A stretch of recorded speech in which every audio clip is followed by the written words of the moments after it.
Bismillahirrahmanirrahim. Pokoknya sampean yakin pengiran itu kondang.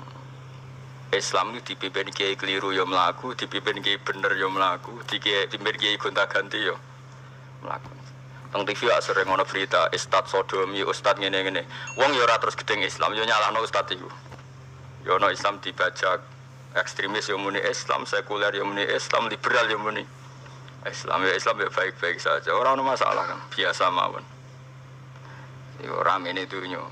Riyen Rasulullah niku rak sae-saene tiyang niku mawon disisipi tiyang munafik. Karena ndak ada cerita pendapat itu memuaskan semua pihak. Rasulullah rak kesayangane pangeran. Niku pun ndak bisa memuaskan semua orang. Sehingga orang yang kecewa ya jadi munafik. Pemenang terima kiai, terima presiden, terima kapolri, terima pangam, nggak bisa. Apapun konsepnya itu nggak bisa. Mesti ada yang setuju pendekatan ekstremis itu persuasif. Sing sitok gak harus tegas. Kalau gak tegas gak bisa basmi seakar-akarnya. Sing jare persuasif, nak tegas mereka dendam malah kacau negara. Sing sitok kalau gak tegas mereka ngelamak. Ini kan ra iso selesai. Akhirnya nyelesai aku sing pimpinan nurut. Akhirnya sing pendapatnya gak tiga. Nurut ya nurut mergo dipecat tapi terus bali lo sithik. Bali lo apa? Sithik-sithik. Masjid ge ngoten nasibe, kiai ge ngoten. Kalau nak di murid kuatah, di santri kata, sing kiai ke kata. Wono kiai niku sowan kula, Gus, masjid itu ape nganakno zikir Ramadan. Dadi 24 jam full mulai bar subuh sampai sahur. Saking semangat ibadah Ramadan. Terus ibadah ning dia ditakok, ya nang masjid. Dadi masjid itu ben makmur, terbaik masjid makmur. Tas tak omongi. Lah apa ngarit ora ibadah.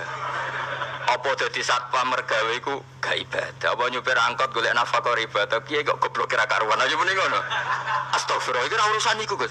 Ya urusane mergo ke takmir dadi ben keren, pas ke takmir masjid rame ngono. Berarti sing nama baike kan kuwe. Nek pengiran ra butuh iku pengiran kepingine seorang bapak golek nafkah anake, kepingine sekolahan ya satpam teko, ora teko alasane itikaf.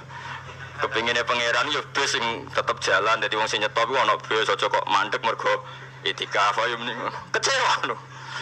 Supaya aku piye dicape ra dukung.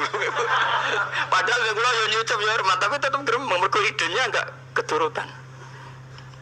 Ya kula yo ngerti rai-rai ngono wis biasa wae cara kula biasa ya. Tapi sesuai sadar deh.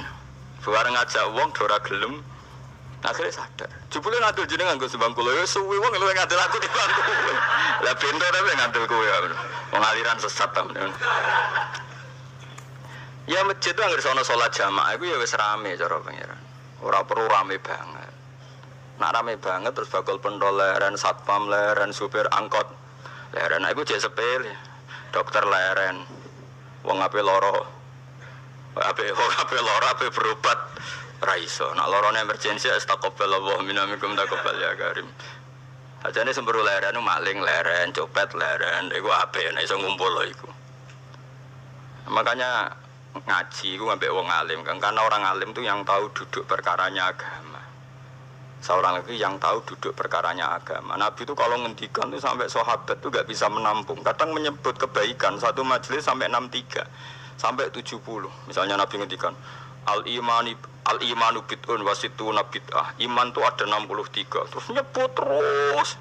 Pertama ngendikan a'la la ilaha illallah, tertinggi adalah kalimat tauhid. Wa adnaha imatatul adza anit thariq, terendah adalah menyingkirkan hal-hal yang mengganggu tiang apa? Mukmin atau mengganggu jalan. Terus ngendikan seperti itu. Sehingga pernah suatu saat Rasulullah itu ngaji di masjid. Rasulullah ora terima kiai, Rasulullah itu ngaji di masjid. Nabi kalau ngaji di masjid memang di teras jadi terbuka. Terus ada pemuda santai dengan santainya nggo pacul, ngliwati Nabi ngaji diliwati. Nggo pacul, ya santai. Singkat cerita semua sahabat itu mencibir. Celaka betul pemuda itu. Ada Rasulullah ngaji tidak ikut tapi dia berlalu saja bawa cangkulnya. Kata Nabi, kamu jangan komentar demikian. Jika dia kerja menafkahi ibunya yang lemah atau anaknya yang lemah, dia juga ibadah dan itu juga sunnahku. Hanya sahabat mereka sadar. Jadi untuk meramaikan Islam itu tidak harus semuanya ngaji di masjid. Sing ape kerja ya ben kerja. Yang penting ora dadi germo. Orang pengedar narkoba itu, saya kurang kerja kang perusakan. Jadi sebetulnya orang tuh nggak bisa mengatakan kerja mau pengedar narkoba itu ndak, pengerusakan tuh namanya. Tapi kayak adol pentol terus hal-hal yang halal itu namanya apa? kerja, dan kerja itu ibadah. Efek dari perikiran ulama yang seperti ini, akhirnya masjid daerah ulama itu sepi-sepi. Mergo ngomong ngono terus wong wae nang ngono ora perlu ning masjid. Lah iku kesimpulane sing salah. Kok terus kesimpulane nang ngono ora perlu ning masjid bar saiki. Maksudnya orang ngono sing di aktivitas nggih monggo. Nek sing ada aktivitas timbang turu ning omah akhirnya ngaduk. Aduh ibadah ning masjid aja aduh turu ning masjid. Nah, akhirnya daerah-daerah tertentu yang akeh ulama mesti masjidnya sepi, tak jamin. Jajal gitu loh nih Rembang. Oh tambah sepi. Karena ulama cara berpikir, jauh kerja ya, ibadah ngernet ya, ibadah mulang ya ibadah. Akhirnya orang masjid itu pas terawih. Iku yang golek sing cepet. Tapi kunane kuno, Nabi sekalipun itu yang namanya orang yang mendengar, tetap ada yang menolak. Konsep perang di luar kota itu kan secara teori militer itu rasional.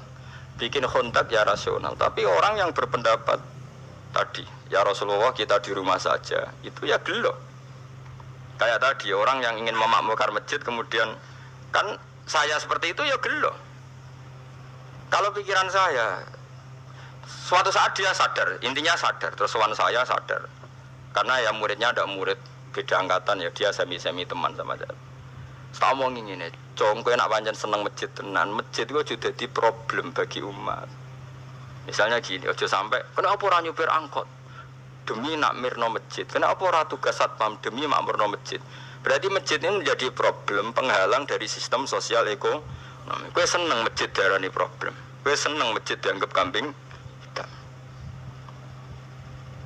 Ya sudah, sholat jamaah saja, sholat jamaah di masjid. Terus yang nganggur-nganggur ya ke masjid. Tapi kalau yang sibuk ya monggo, asal itu halal ya ibadah. Ketika Nabi setiap aktivitas muslim asal halal itu apa? Ibadah. Makanya kita harus. Nah, tapi kan pendapat seperti ini itu kan kadang dibantah juga. Tapi ki Ramadan Gus tahun pisan, mosok ngundiran ra setuju. Tak bukti kalau dia hadir nafsi tak tes. Ya wis aku setuju, syaratnya ketuane takmir ra kowe. Dadi masjid rame pas kowe ra ketua takmir. Isen dene karena dia ingin punya prestasi. Berarti sawang wow pas dene ketua takmir hatun nafsi enggak?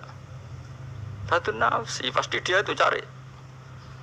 Jajal pengajian sing gede-gede. Mergo pengurus takmire kepengen pas era dene tau pengajian gede. Pas gak pengurus takmir terus ana pengajian gede. Lah opo rame-rame bareng. Padahal orangnya sama.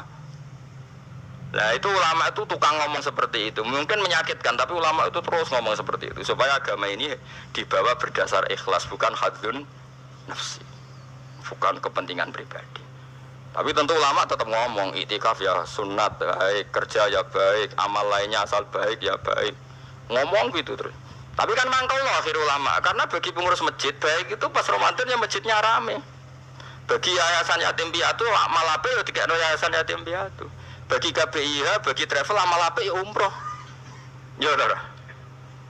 Iki tenan kula raguyan.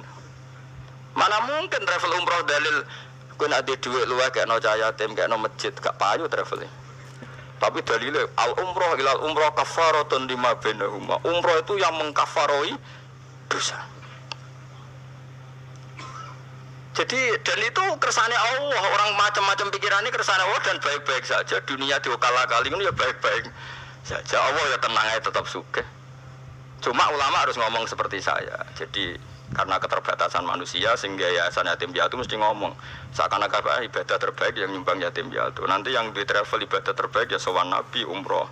Nanti sing jamaah thariqah ya ibadah terbaik itu thariqah. Semua dan itu semuanya baik gak masalah, kita ada. Tidak masalah.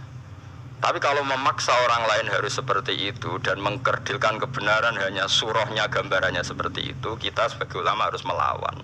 Karena Nabi dawuh kebaikan itu sekian jumlahnya. Terus Nabi menyebut di satu majelis itu 60. Sampai yang diantara yang disebut itu nganti ono sing jorok. Wa fi buti ahadikum sedekah. Kowe ngeloni bojomu iku sedekah. Sampai sahabat takok, "Ya Rasulullah, masa urusan gitu ibadah?" Ayati ahaduna syahwatahu wa wala alihi ajrun. Masa urusan kelon itu ganjaran ibadah. Terus Nabi jawab, kata Nabi, "Faqih falawadu fi haramin akana alihi wisrun." Kalau andikan dia meletakkan mental seksnya atau aktivitas seksnya di luar yang halal, apakah itu tidak dosa? Iya ya Rasulullah. Terus kata Nabi wa kadzalika, begitulah kalau diletakkan di halal dia juga dapat apa paha. Terakhir Nabi ngendikan takufu syarraka anin nas fa innaha shadaqatun minka ala nafsik. Jika kamu itikaf di masjid tidak bisa, adol pentol tidak bisa, jadi satpam tidak bisa, aktivitas sosial yang menguntungkan orang lain tidak bisa. Takufu syarraka anin nas. Yang penting kamu tidak berbuat buruk yang merugikan manusia. Sehingga sampai ada riwayat dari orang sufi, ibadahnya orang zaman akhir itu tidur. Karena anak tidur itu gak ganggu wong. Iya, paling bojo tok sepeten. Tapi kan yo nyopet yo ora, zina yo ora, ndelok wong ayu yo ora. Nah, itu sampai Nabi terakhir nyebut. Dari sekian kebaikan tuh kalau gak mungkin kata Nabi takufu syarraka anin nas fa innaha shadaqatun minka ala nafsik. Sementing kamu tidak melukai atau merugikan orang apa? Sehingga misalnya ulama kok ngerti ada orang tidur di rumah, wong apik, gak ganggu wong. Ana bajingan mati, wong apik, sreso bajingan meneh.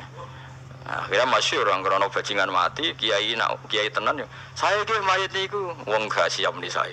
Bajingan sih. Saya padahal ning atine kiai nek mati ya apik dong ora iso bajingan. Akhir dari bajingane ya wis mati. Lho sekarang akhiri bajingan apik ta elek? Apik. Berarti matine elek ta apik? Apik. Maksudnya kiai apik mati ini ora apik wonge.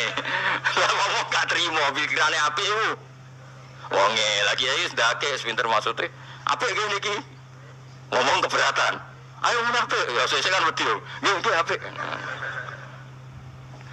Lah itu ilmu. Jadi ngaji ilmu itu orang harus punya kesiapan pendapat meskipun itu kita tidak siap.